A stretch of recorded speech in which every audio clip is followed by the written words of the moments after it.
Good morning students. Last classes में आपने acceleration के बारे में काफ़ी नॉलेज ली है, ठीक है। आज की जो क्लास है उसमें हम लोग बात करेंगे acceleration and acceleration due to gravity की। और ये एक्सेलरेशन और एक्सेलरेशन ड्यू टू ग्रेविटी जो है, इसको अच्छा विजुअल बनाने के लिए आपको एक स्क्रीन रिकॉर्डर के थ्रू ये वीडियो मैंने बनाया है। और इस वीडियो में आपका थोड़ा सा साउंड का डिफरेंस आ सकता है, मतलब साउंड जो है उसमें थोड़ी सी मिसमैचिंग हो सकती है। तो उस चीज़ को आपके समझ में आएगा, साउंड ऐसी बात नहीं है, लेकिन उस चीज़ को आप थोड़ा इग्नोर कर देना। बाकी अगर कोई प्रॉब्लम हो टॉपिक में तो आप कंसल्ट कर सकते हैं। तो चलते हैं, शुरुआत करते हैं अपने इस टॉपिक की। Hello everyone. Today we are going to discuss about acceleration and acceleration due to gravity. Here we are given a situation where there is a toy car and initially the toy car is at rest at time is equal to 0. Its velocity is 0 meter per second, and as time passes the velocity of the toy car is also increasing. Now here we have considered that after every 1 second there is an increase in the speed of the car by some amount. After every 1 second, after every 1 second, there is an increase in the speed of the car or the velocity. Since the car is moving in a straight line, the speed and the velocities are same. So there is a addition of 2 meter per second velocity from 0 to 2, and again from 2 to 4 there is an addition of 2 meter per second after 1 second. Again over here there is an increase, there is an addition of 2 meter per second after 1 second, and here also after 1 second time there is an addition of 2 meter per second. Now acceleration has a formula, that is A is equal to V minus U by T. V is called final velocity,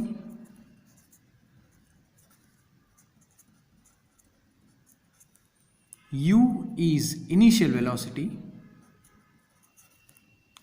and velocity is measured in meter per second. This is the SI unit.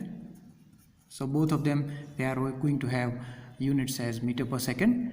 Time is measured in seconds. So SI unit of time is second. Make sure this time is the time between the V and the U. Now by this example we are going to understand what is T, because that is what is the most crucial part of the entire explanation.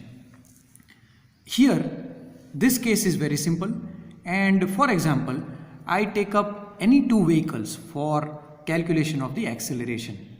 Let me consider one as this vehicle and another is this vehicle. You can consider any of those vehicles out of these all vehicles which are given to you. Now the vehicle which is at lower time, at less time, its speed is considered as U,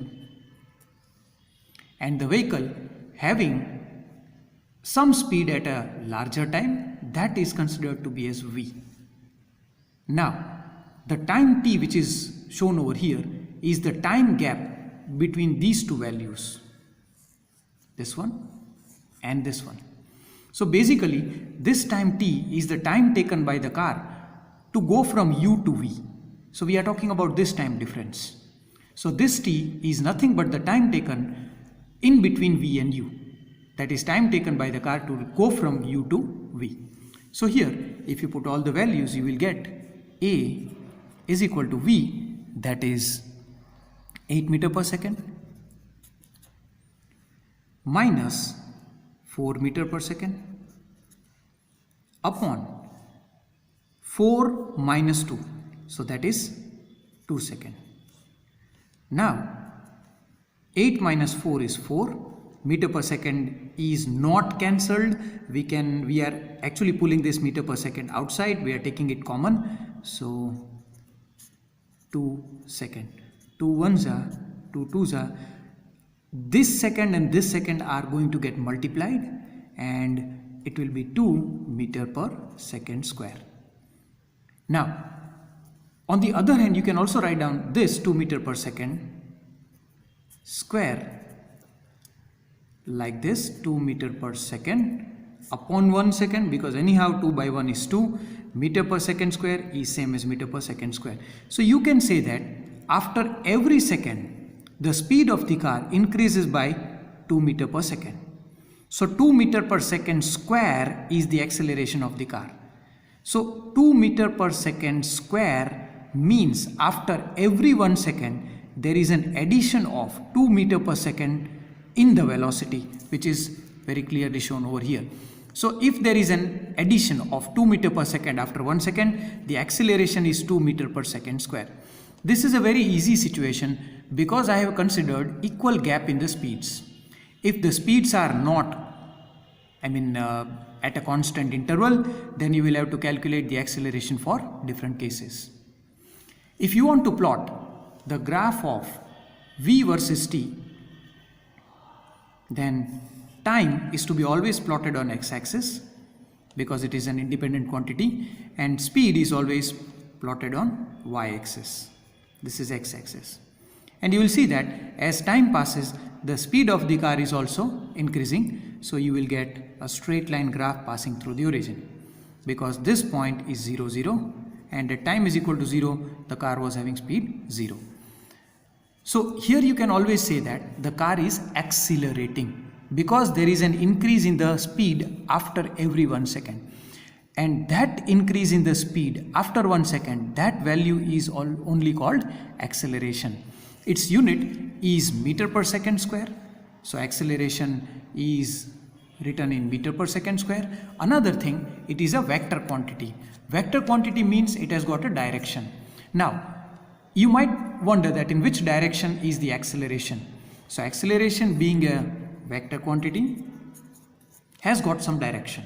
Now, the direction of acceleration is always the direction of increase in the speed or increase in the velocity. Here, the velocity is increasing in this direction, so this is the direction of acceleration. Acceleration always comes in picture when there is a force acting on the body.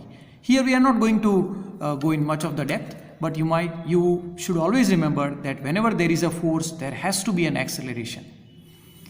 Let us understand acceleration due to gravity now. Suppose there is a very tall building and there is a boy standing over here with a ball in his hand. This ball, or suppose this is a stone. Now this stone is at rest because it is in the hand of this person, so its speed is 0 meter per second. And suppose the boy leaves, the boy is not throwing the stone, he is simply leaving the stone. So the moment you leave, the time starts, so at that time, time is 0, and at that time speed was 0, then the speed will keep on increasing. Acceleration due to gravity more precisely is taken as 9.8 meter per second square.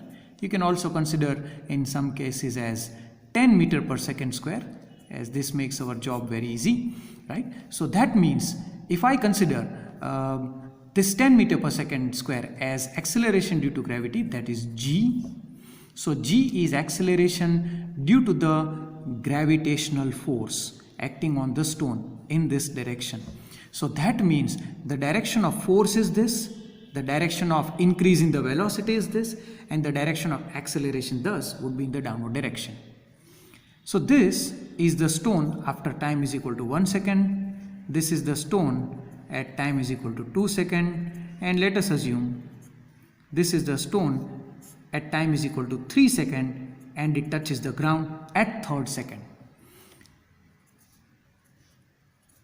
Now, this means you can also write it down as 10 meter per second upon 1 second, as we have discussed the concept of acceleration here, that you can write down 2 meter per second square as 2 meter per second upon 1 second. In the same way, you can also write down 10 meter per second square as 10 meter per second upon 1 second. That means after every 1 second, the stone gains speed by 10 meter per second. So it was 0, there will be an addition of 10 meter per second. So here the stone speed will be 10 meter per second. Again after 1 second, there will be an addition of 10 meter per second, so 20 meter per second. And again after 1 second, there will be an addition of 10 meter per second, so it is 30 meter per second. So when the stone touches the ground, at that point it has got highest speed and it will have highest kinetic energy as well. Now this acceleration due to gravity is coming from the formula Gm upon r square. Now this is the mass of the earth, this is the radius of the earth, and this is the universal constant of gravitation. So you will probably learn about these things in grade 9 and grade 11. So we have actually discussed about the acceleration in nutshell, and hopefully you have enjoyed my explanation as well. हाँ तो बेटा कैसा समझ में आया आपको? मुझे लगता है आपको अच्छे से समझ में आया होगा टॉपिक। अगर कोई डाउट है तो मुझे आप डाउट भेज सकते हैं, मैं आपकी डाउट क्लियर करूँगा। ठीक है, नेक्स्ट टॉपिक के लिए आप तैयार रहिए। हम एक नए टॉपिक की शुरुआत करेंगे और वो है freely fall body next lecture में। Thank you, have a nice day.